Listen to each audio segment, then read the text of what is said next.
পুরোনো দিনের রান্নার মধ্যে এঁচোড় চিংড়ি আমাদের বাঙালিদের অসম্ভব পছন্দের একটি খাবার। গরমের শুরুতেই এইরকম কচি কচি এঁচোড় পাওয়া যায়, আর সেই এঁচোড় দিয়ে আমরা আমিষ নিরামিষ নানান রকম রেসিপি কিন্তু বানিয়ে থাকি। আজকে আমি আপনার সাথে এঁচোড় চিংড়ির রেসিপিটাই শেয়ার করছি, যেটা আমাদের বাঙালিদের অত্যন্ত প্রিয় একটি খাবার। তার জন্য এখানে আমি এঁচোড় একটু বড় টুকরো করে কেটে নিয়েছি, আর নিয়েছি 3টে আলুটাও বড় টুকরো করে কেটে নিয়েছি। রয়েছে এখানে 300 গ্রাম পরিমাণে খোসা ছাড়িয়ে নেওয়া চিংড়ির লেজের অংশটা রয়েছে, আর বাকি খোসাগুলো আমি ছাড়িয়ে নিয়েছি। সামান্য একটু লবণ এবং হলুদ গুঁড়ো মাখিয়ে আমি মিনিট 5 রেখে দেব। তবে আপনারা হয়তো চিংড়ির সামনের দিকে একটু হলদে হলদে ভাব দেখছেন, তাতে ভয় পাবেন না। বাজার থেকে এনে চিংড়িগুলোকে ধুয়ে নেওয়ার পর তার মধ্যে অল্প একটু লবণ আর হলুদ গুঁড়ো মাখিয়ে আমি ডিপ ফ্রিজে রেখে দিয়েছিলাম। এতে কি হয়, যখন আমরা নেক্সট টাইম মাছ ফ্রিজ থেকে বের করে রান্না করি, তাড়াতাড়ি বরফটা ছেড়ে যায়। রান্নাটা করবার জন্য কড়াইতে দিয়ে দিলাম 5 টেবিল চামচ পরিমাণে সর্ষের তেল। তেলের পরিমাণটা একটু বেশি ব্যবহার করছি এঁচোড় রান্নার জন্য। তেল গরম হয়ে গেলে এর মধ্যে জিরে আর তেজপাতা ফোড়ন দিলাম। জিরে দিলাম ওই 1/4 চা চামচ পরিমাণে, মানে গোটা জিরে, আর 2টো তেজপাতা ফাটিয়ে নিয়ে দিয়ে তারপরে এর মধ্যে আমি বড় টুকরো করে কেটে নেওয়া আলুগুলো দিয়ে দিলাম। এরপরে গ্যাসের ফ্লেমটাকে মিডিয়াম টু হাইতে করে দিয়ে আলু ভাজার সময় আমি সামান্য পরিমাণে একটু লবণ দিয়ে আলুগুলোকে ভেজে নিচ্ছি। তাতে আলুর মধ্যে লবণটাও ঢুকে যাবে এবং আলুগুলো সুন্দরভাবে সেদ্ধ হয়ে যাবে। হালকা লাল করে ভাজা হয়ে যাওয়ার পর তুলে একটা আলাদা পাত্রের মধ্যে রেখে দিচ্ছি। কড়াইতে যে বাকি তেলটা রয়েছে সেই তেলের মধ্যেই বড় টুকরো করে কেটে নেওয়া এঁচোড়টা দিয়ে দিলাম। এঁচোড় আমি কখনোই সেদ্ধ করে রান্না করি না। এঁচোড় ভেজে যদি রান্না করা হয় তাহলে স্বাদ কিন্তু অসম্ভব ভালো হয়।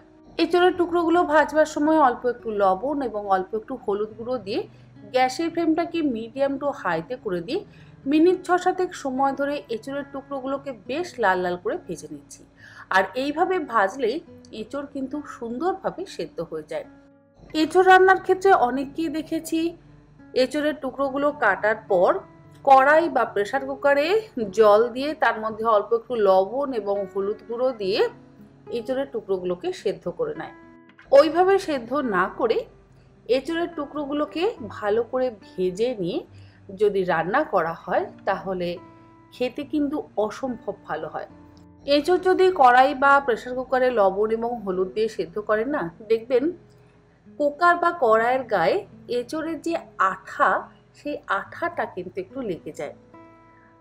তাতে আমার মনে হয় স্বাদের যথেষ্ট পরিবর্তন হয়। কিন্তু এইভাবে ভেজে যদি রান্না করা হয় তাহলে স্বাদ অসম্ভব ভালো হয়। আপনারা একবার এইভাবে ভেজে রান্না করবেন, দেখবেন খেতে কিন্তু ভীষণই ভালো হয় এবং এঁচোড় সুন্দর সেদ্ধ হয়ে যায়। আলাদা করে সেদ্ধ করে এঁচোড়ের ডালনা বা এঁচোড় চিংড়ি বা এঁচোড়ের যে কোনো প্রিপারেশন রান্না করবার কোনো প্রয়োজন নেই।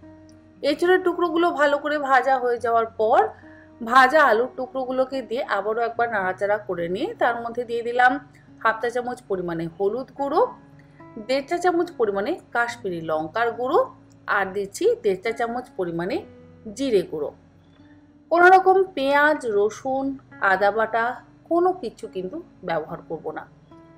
নিরামিষ মশলা দিয়েই রান্নাটা হবে, তবে শুধুমাত্র এর মধ্যে একটু চিংড়ি মাছ আমরা অ্যাড করব।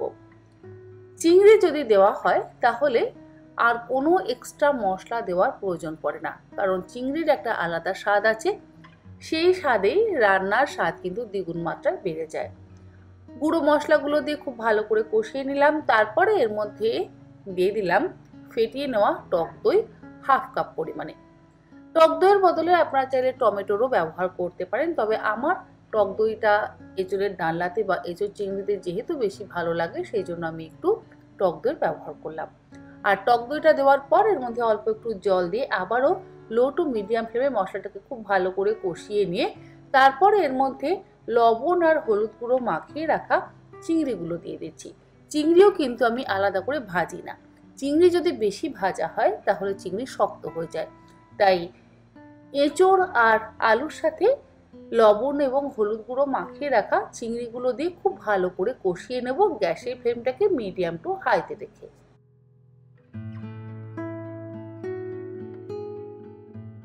কষানো হয়ে গেলে এর মধ্যে আমি 1 বাটি পরিমাণে গরম জল দিয়ে দিলাম। আর যেহেতু জল ব্যবহার করলাম সেই জন্য অবশ্যই একটু লবণেরও ব্যবহার করছি, যাতে এঁচোড় এবং আলুর মধ্যে লবণটাও ঢুকে যায়। জলটা দিয়ে আবারও একবার ভালো করে মিশিয়ে কষিয়ে নিচ্ছি। কষানোর উপরে কিন্তু রান্না অনেকটা নির্ভর করে। যত অল্প অল্প পরিমাণে জল দিয়ে লো টু মিডিয়াম ফ্লেমে ধীরে ধীরে কষানো হবে, তত কিন্তু রান্নার স্বাদও ভালো হবে। জল দিয়ে কষানোর সময় 1/4 চা চামচ পরিমাণে গরম মশলার গুঁড়ো আমি এর মধ্যে অ্যাড করলাম। কষানোর সময় যদি গরম মশলার গুঁড়ো দেওয়া হয় তাহলে স্বাদটাও ভীষণ ভালো হয়। জল আর লবণ দিয়ে ভালো করে মিশিয়ে নেওয়ার পর এর মধ্যে দিয়ে দিলাম 3টে চেরা কাঁচা লঙ্কা। লঙ্কার পরিমাণ আপনারা অবশ্যই নিজেদের স্বাদ অনুসারে ব্যবহার করবেন। ঢাকা দিয়ে গ্যাসের ফ্লেমটাকে লোতে করে দিয়ে এঁচোড় আর আলুগুলোকে মিনিট 5 সেদ্ধ হতে দেব। রান্নাটা হতে খুব একটা সময় কিন্তু একেবারেই লাগে না। আমরা অনেকেই ভাবি এঁচোড়গুলোকে আগে সেদ্ধ করে নিই, তারপর এঁচোড় সুন্দরভাবে রান্না করব। তা না হলে এঁচোড় হয়তো সেদ্ধ হবে না। তবে এঁচোড় যদি ভেজে রান্না করা হয় তাহলে দেখবেন কোনো রকম সমস্যা হবে না, এঁচোড় সুন্দরভাবে সুসেদ্ধ হয়ে যাবে। জলটা যথেষ্ট টেনে নিয়েছে, এর মধ্যে আরও একটু আমি গরম জল অ্যাড করব। গ্রেভি কতটা রাখবেন সেটা সম্পূর্ণ নির্ভর করছে আপনাদের নিজেদের উপর। জলটা দিয়ে গ্যাসের ফ্লেমটাকে মিডিয়াম টু লোতে করে দিয়ে ঢাকা দিয়ে আরও 2-3 মিনিট ফুটিয়ে নেব। 2-3 মিনিট পর ঢাকাটাকে খুলে নিলাম। আমাদের এঁচোড় চিংড়ি কিন্তু অলমোস্ট রেডি।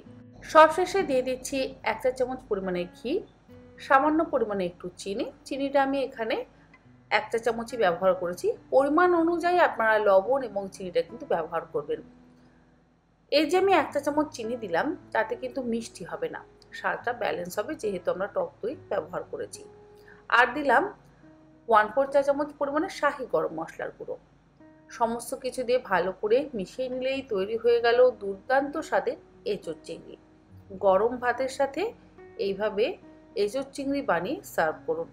পয়লা বৈশাখের দিনে যদি ইচ্ছে হয় তাহলে এইভাবে এঁচোড় চিংড়ি বানান, দেখবেন বাড়ির সকলে কিন্তু বলবে দারুণ হয়েছে। রেসিপিটা অবশ্যই আপনাদের ভালো লাগলে অনুরোধ রইল এইভাবে একবার রেসিপিটা বানিয়ে বাড়ির সকলকে খাওয়ানোর। আজ তাহলে আসি, আবার হাজির হয়ে যাব অন্যদিন অন্য কোনো নতুন ধরনের আরও একটি রেসিপি নিয়ে। ভালো থাকবেন, সুস্থ থাকবেন, ধন্যবাদ।